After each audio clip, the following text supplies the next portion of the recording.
जय श्री श्याम दोस्तों। जैसा कि आप सब जानते हैं, मोहिनी एकादशी आ रही है। उसके पहले आप सब ये कथा जरूर सुने।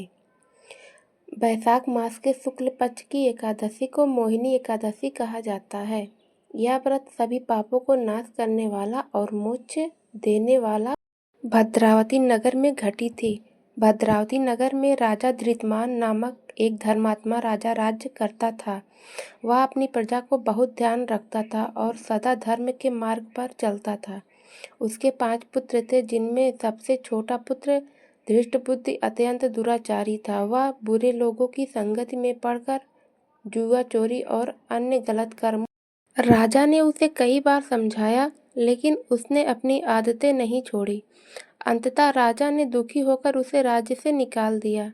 राज्य के निकालने के जाने के बाद धृष्टबुद्धि जंगल में भटकने लगा। भूख प्यास से परेशान होकर वह कष्ट झेलने लगा।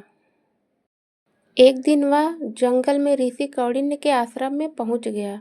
ऋषि ने उसकी दंडनीय अवस्था देखकर उससे उसके दुख का कारण पूछा। धृष्टबुद्धि ने अपने सारे पाप और कष्टों की कथा सुनाई और उनसे मुक्ति का उपाय पूछा। ऋषि कौंडिन्य ने कहा, वैशाख शुक्ल एकादशी को मोहिनी एकादशी का व्रत करो। यह व्रत तुम्हारे सभी पापों का नाश कर देगा और तुम्हें सही मार्ग पर ले जाएगा। धृष्टबुद्धि ने ऋषि की आज्ञा मानकर श्रद्धा और विश्वास के साथ मोहिनी एकादशी का व्रत किया। व्रत के प्रभाव से उसने सभी पाप नष्ट हो गए और उसका हृदय शुद्ध हो गया। वह फिर से सदाचार और धर्म के मार्ग पर चलने लगा। बाद में वह अपने राज्य लौटा और अपने पिता से क्षमा मांगी। राजा ने उसे क्षमा कर दिया और उसे अपना उत्तराधिकारी बना लिया।